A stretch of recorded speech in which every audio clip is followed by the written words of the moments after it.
Hey guys, it's Gareth Austin of Pew, and welcome back to Season 6 of the GPC. This is Week 8 against Josh. Now you're probably wondering what happened to my game against Melon. That one was a live com. I actually prepared it and I was ready to get it all sorted. But due to some circumstances in the match, if you watch Melon's video you'll know what I'm on about. There were some unfortunate hacks and it made me basically go really salty, and especially towards the end of the game. I didn't want to put something out there that it wasn't like funny salty, it was just, you know, did seem a bit toxic, so I do apologise about the lack of video for last week. But here we are with week 8 against Josh now. Yeah, obviously I lost the last game, I believe it was a 2-0. We're against Josh now, who is 3-4 currently, if I remember right, something like that.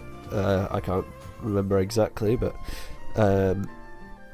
he's sort of mid-table at the moment, and we're still sitting at the bottom, of course. But yeah, his team consists of, if I can open up my phone to get the notes, yeah, Mega Pinsir, Starmie, Cobalion, Togekiss, Flygon, which is his Zimon, Rotom, Piloswine, Alonmuck, Magmortar, Dusknoir, and Trubbish. Yeah, Mega Pinsir is a threat. Thankfully though, I do have two decent ways to check it. Starmie is annoying, Cobalion is annoying, Togekiss is annoying, as you can remember from last season against Josh. Flygon isn't too bad, I can deal with it. Rotom is fine. Piloswine is quite a bulky mess, but I do have Vaporeon for it, and Alonmuck could be brought to sort of deal with Gardevoir, I guess. I don't see Magmortar, Dusknoir or Trubbish coming in this game.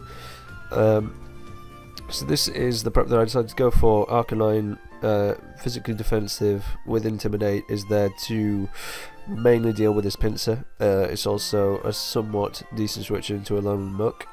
It's also a somewhat decent switch into Cobalion for most of the time. So this is mainly why it's there. Shuckleberry, of course, for the Earthquake. Even though Return does about as much, it does guarantee me to live when he's at +2. So I'm not too threatened by that.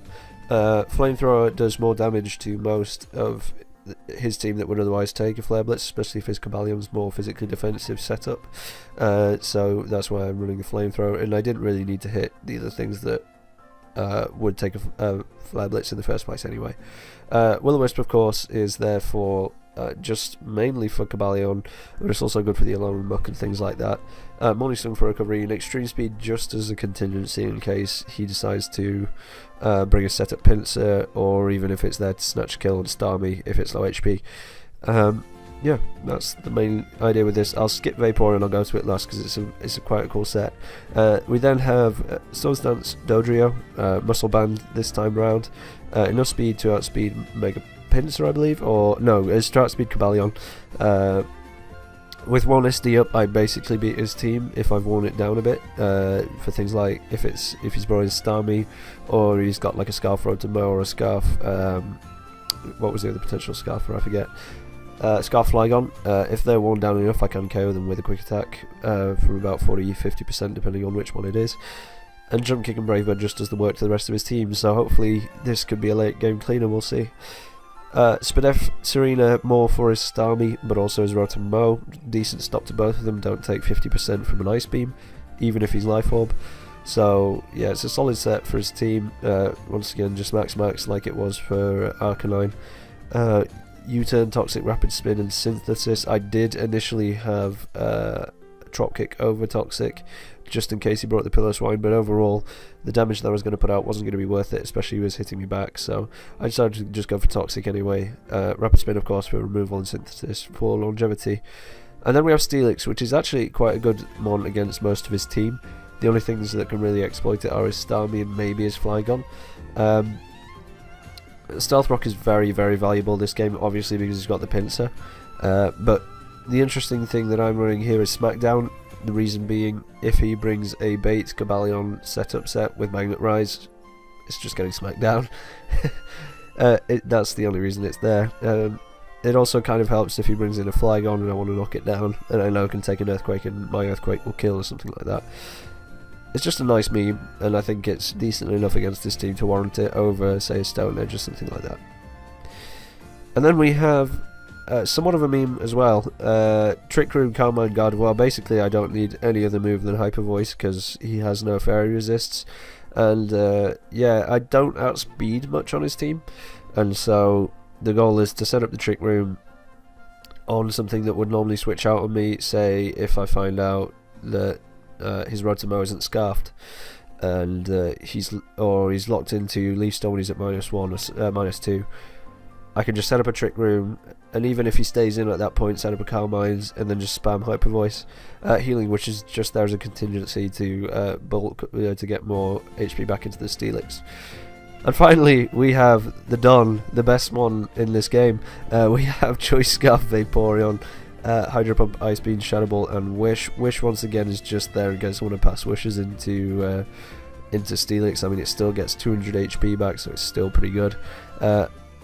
Basically enough speed to outspeed Flygon, and it OHKOs a lot on his team. Ice Beam guaranteed OHKO on Flygon. Shadow Ball guaranteed OHKO on Starmie if it's offensive after Rocks. Hydro Pump kills a lot on his team, including Pinsir after Rocks. That's a roll, but it's mainly a roll in my favour unless he's running a lot of HP. So overall, it's a solid one to bring this week, especially due to the surprise factor, kind of like I did with Scarf Arcanine against, I think it was against Dom that I brought it and caught him out with that. Very similar kind of concept here. So hopefully it can put in the work. I do expect it to do at least something, maybe just catch out the Flygon if it's like not scarfed. We'll see. But yeah, that's the team. Let's just hop straight into the battle. Alright, so here is the battle, and of course the team that he decided to bring. Unsurprisingly, we see the Pinsir, we see the Starmie, we see the Cobalion. Rotomo was obviously a possible bring, I didn't really talk about it. Flygon I'm not super worried about, but it's still something I have to be wary of if he's running the DD set. And Alolan Muck, which I sort of did kind of expect for my Gardevoir. Overall, I think I do have a decent enough matchup. If I can get a Listia with this, or even just wearing things down with Vaporeon is going to look nice, because he doesn't really have many things that want to switch into a combo of Hydro Pump and Ice Beam. Even just Hydro Pump in general is just good coverage, because it does about 40% to Starmie if it's offensive, which I'm expecting it to be. Glad to see no Togekiss, feels good, man, but I do guess I do have the Steelix, which is a decent enough stop, and a potential Gigalith as well in the back, so maybe it wasn't a good bring on his behalf. Anyway, again, no idea to know what his thought process is unless you see his video, of course.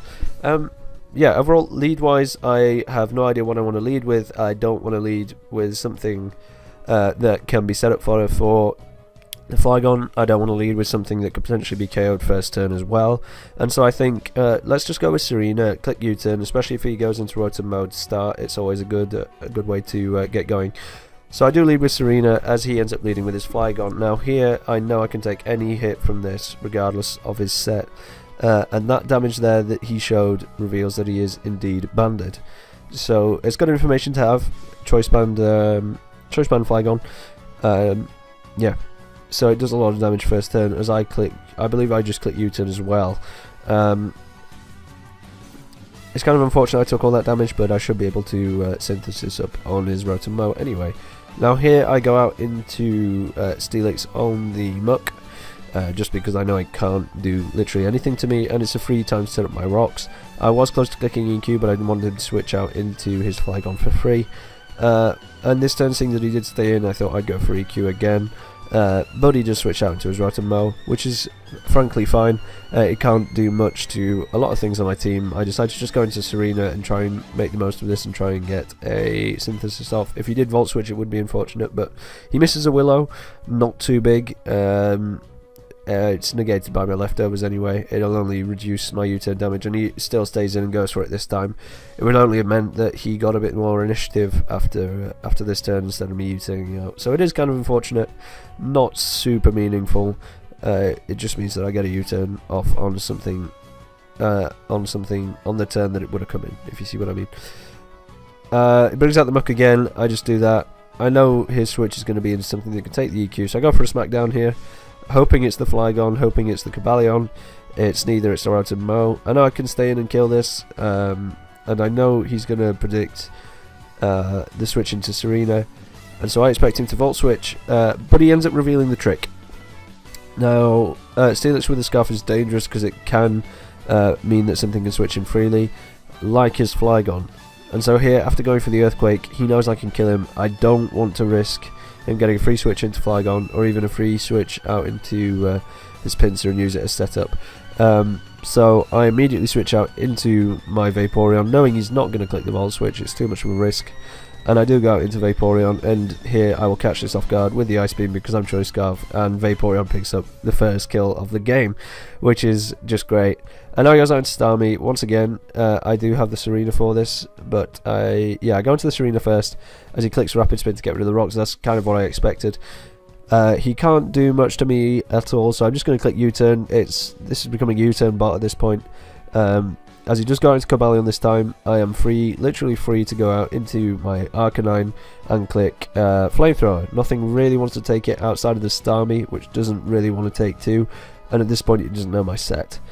So he gets up his rocks, which is quite unfortunate, but I can still deal with things like the Pinsir. I'm not too threatened at the moment by rocks, and just me getting off that Flamethrower damage on Cobalion is great because it means that he's now in range of Shadow Ball from Vaporeon, so I don't have to click Hydro Pump, even though it would be better for things like the Muck and the Pinsir. He goes back out into Starmie here. I don't want to lose my Arcanine, it's a good thing to have the Intimidate around, and he does click Surf on this turn, so it was a safe switch in the end. I know he's going to click Ice Beam here. I know that I should have clicked Rapid Spin here, but I thought I would take this a bit better and be able to live after this. But also it does allow me to get a free switch out into my Vaporeon. And at this point he knows that it's Scarf. He doesn't know my speed though, so he thinks that I outspeed when I actually don't. And I just get a kill on this Cobalion with the Hydro Pump. Overall, fast-paced game. Vaporeon putting on a lot of pressure. I'm currently 6-3 up, which is huge. Although Serena does die in on rocks, and things like Arcanine aren't going to appreciate the rocks either. So I just go straight out into Steelix, I believe. Yep, and catching the knockoff. I'm going to say I'm a boss and predicted that exact move to knock off the Choice Scarf, when in reality it didn't. Fire Blast here, miss, is quite important. I should really put this on slow because it is a fast-paced game, and I want that ad revenue, even though I don't monetize my videos. I'm just joking. He misses the Fire Blast. Now, you're probably thinking to yourself, it does about 34%, so I could take another one anyway. What does it matter? It matters that I end up getting my rocks up, which, again, isn't massive. Because that was a roll to KO him anyway, so he would have got a free switch out, and I would have been able to get my rocks up on something else. So it was a sort of like unfortunate turn for him, but it was something that didn't change the outcome of the game. What it did change was the fact that this couldn't switch out, and also the fact that Pinsir,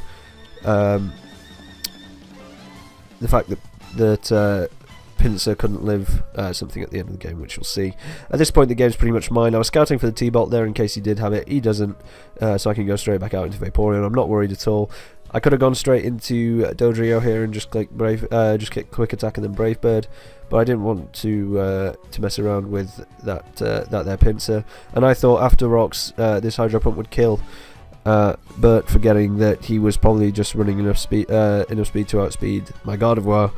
He lives on 4%, and he ends up going for the Quick Attack here to kill me out. That's fine.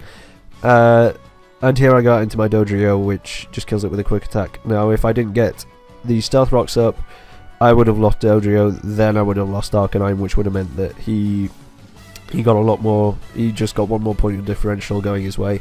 So that Fire Blast miss, yes, was unfortunate, but it wasn't massively game-changing in the end. Yeah. Getting our second win, about time. Something funny about this as well, I am going to spoil Dom's game, but to be honest it's Saturday, so the games are coming up, so I don't really care. Dom lost this week. I forget who he was playing. I think it was Asta, I believe. Yeah, I believe it was Asta, and he lost just by enough to the point where I'm only 3 differential points behind him, 1 game behind him. So if I win, he loses, and one of us loses or wins by more than 2-0, I can get out of the guaranteed relegation spot, which still isn't great because I still have to fight for the playoff promotion point, to avoid being relegated through more play, but I'd rather have that than it be instant relegation. So it's going to be a good game next week. I'm going to have to bring my all, bring some spice, see what I can do with it, kind of like I did this week with the Scarf Vape, which ended up going 4-1, which is insane, and I believe Arcanine got one and Dodrio got one. So Dodrio's still my my MVP at the moment. I think it's got a +4 differential or something. And fun fact, this is the exact same team, not the exact same sets, but the exact same lineup of mons that I brought to beat Dom. So this is the winning combo, it seems. Just a bit of memes and a bit of power. So yeah. Looking forward to next week. I am playing Aster, as you probably know, and I don't know if I just said it or not, but I've forgotten already.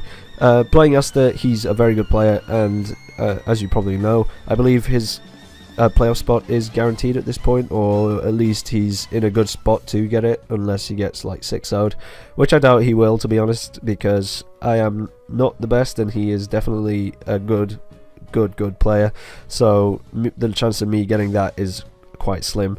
Yeah.